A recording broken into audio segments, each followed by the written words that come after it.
You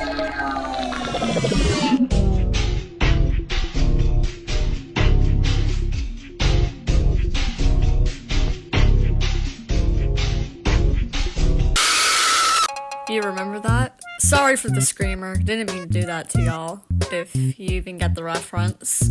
Anyway, we're going to be talking about some scary stuff. Horror that I believe to be, I don't know, good, or to be decent, that's underrated. And I'm going to be sticking to horror for this video. I'm just going to be talking about horror games, you know. So, here's some horror games that I actually quite enjoy that isn't so public or visible in the public eye. Alice's Warped Wonderland. I'm not sure this is even particularly lost media. I do believe that it's partially lost because I don't really understand majority of the media, and I think something is lost in order for me to understand it. So maybe if you're really good at digging for lost media, maybe you can get into this. But the fan base for this, I know there used to be a fan base for this because there's fan art of it, is, well, dead. It's a ghost town to be exact. And I also know there's a fan base because people even cosplayed for it. There's cosplays fan art of this.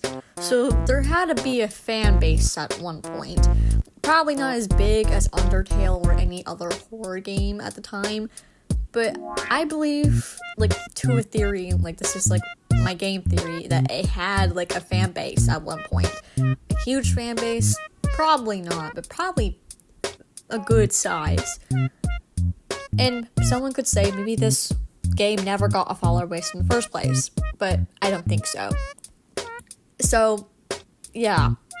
The gameplays that are on YouTube can date back to 2015. I think that's when the game released, and then it made a re-release on September of 2022, and it's even on Nintendo. So it used to have a fan base, and it got pretty far to be on Nintendo. So yeah, maybe we can give this RPG a fan base and probably revive it, because this is actually good if you give it a try. Okay, I know what you're thinking, the 3D models, I know, but it's a part of its charm, actually. And I know it looks weird and all of that, but it's Alice in Wonderland, it's gonna be weird. I remember finding out about this game on Halloween of 2022, having some intrigue for it, and I played a couple of chapters into it to get a feel of it, and it's not bad.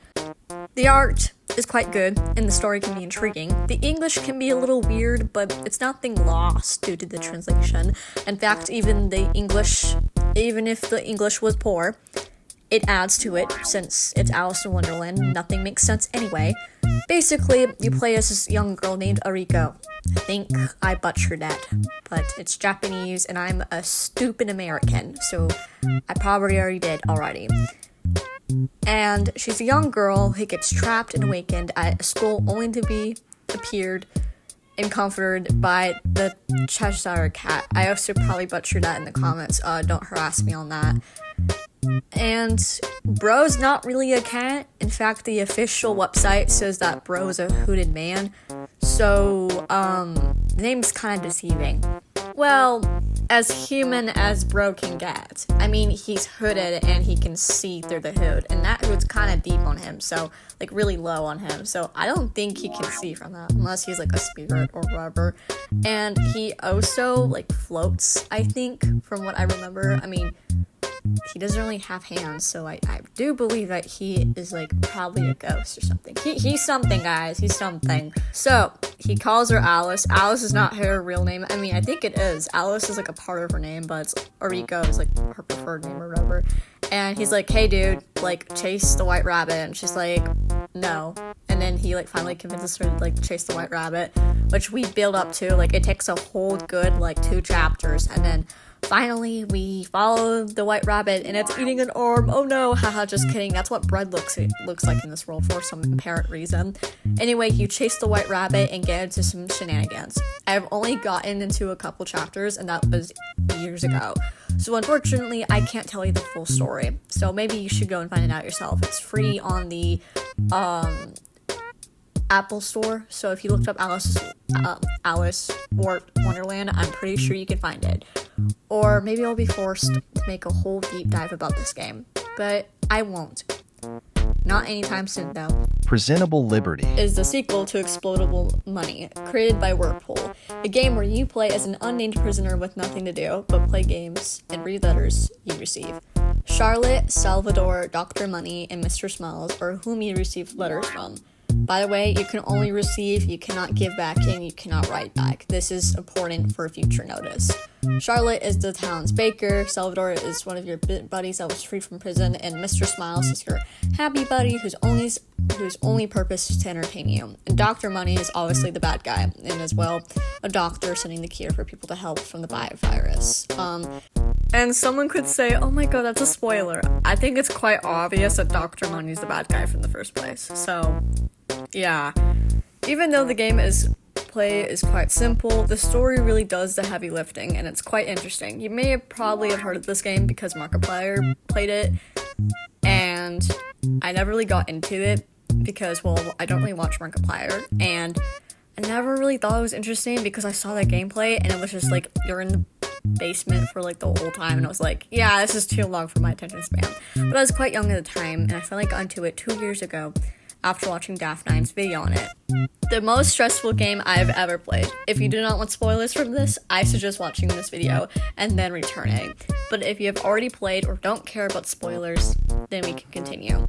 There's a plague going around that gives people really bad depression and then they commit suicide. You're trapped in this cell, so obviously you're quite protected by this virus that continues to spread around. Your buddy Salvador writes to you about in these letters, while Dr. Money gives you your new friend, Mr. Smiles. Yay. And the baker of Charlotte, who sends you a letter on the occasion. Mr. Smiles gives you cool new games and really fun stuff to play with. And oh, what are these messages? Mr. Smiles is, well, selling his house, all of his money, and his good and healthy organs for Dr. Money to make good cures of. And hopefully will spare his daughters. Oh wait, his daughters are already dead. And Mr. Smiles sells all of his healthy organs and dies. As the plague worsens, he finds out that Dr. Money is not giving out the cure at all. In fact, his cure makes people's organs fail in a day, worsening the state of humanity just for a quick buck. Now, how's your buddy Salvador doing? Salvador is planning to rescue you from the tower you're imprisoned in. Also by Dr. Money, to die cutting the wires. Good way for him to go. And your buddy Charlotte heard about you leaving, so she's patiently waiting for you when Salvador is going to free you. Now, mind you, Salvador and Charlotte do not know if you're alive or not. Apparently in this game, you cannot write them back, so they're just probably talking to themselves, hoping that you're alive. Now, basically, everyone is dead. Your friend is dead due to the success of the wire cutting, just the failure of his life, and Mr. Smiles is dead, and now you're just waiting for you to see Charlotte. However, she's kind of waiting on you, so there's a time, crunch, and you also have the chance to escape, or not, given by Dr. Money. If you escape, if you choose to leave the elevator or whatever, you escape to Charlotte's bakery, where you find her suicide note. Whether or not you contact the virus itself is left ambiguous until you play the alternate end. In the alternate ending, Dr. Money reveals that you were injected with the real cure this whole time. And I think you were immune in the first place, I'm not sure.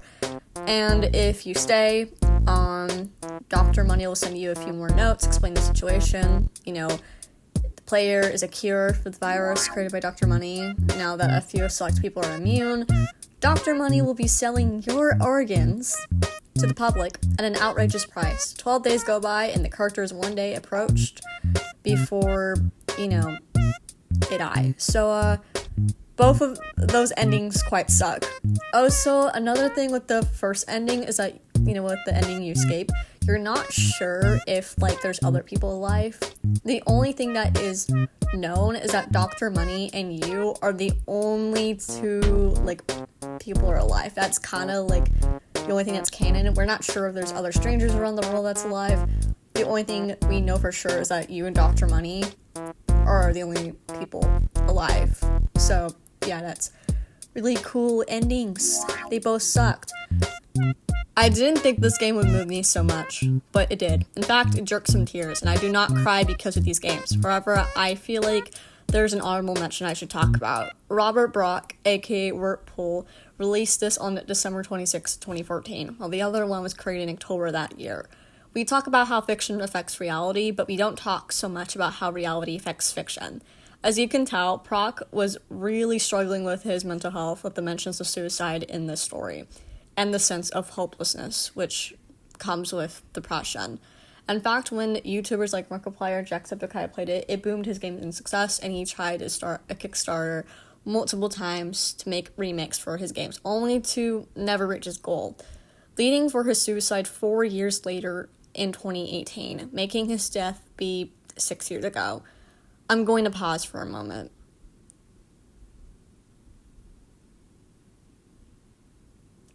I have never been so tear-jerked by a game before, especially a horror game.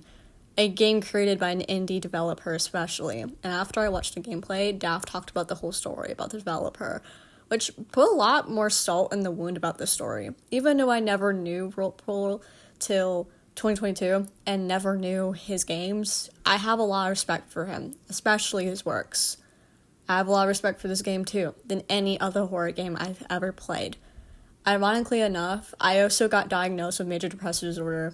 Same month, I got into Presentable Liberty, and learning this information is like, I had the same struggles as this guy, and I can relate to him to a certain extent. And that kind of hurts in a way. Like, it hits different, because, like, someone who doesn't experience, chronic illness, would be like, or, like, depression, they would be like, oh, I feel really bad, but I don't really relate to that. But when you have those same experiences, it just hits different. Like, I'm pretty sure if you have, like, mental health issues, that's not really depression, or you've experienced, like, depression in the past, or you have, major depressive disorder, you can really relate to it, and it's kind of harder, I know I only recommended 2 horror games, but the thing is, like every other horror game that I liked is quite mainstream, and it doesn't really go for this video theme. So, sorry about that. Also, subscribe and join the JD Nation or whatever. I'm really close to hitting 1K. Or I probably already hit 1K by this video hits out. Anyway, thank you very much.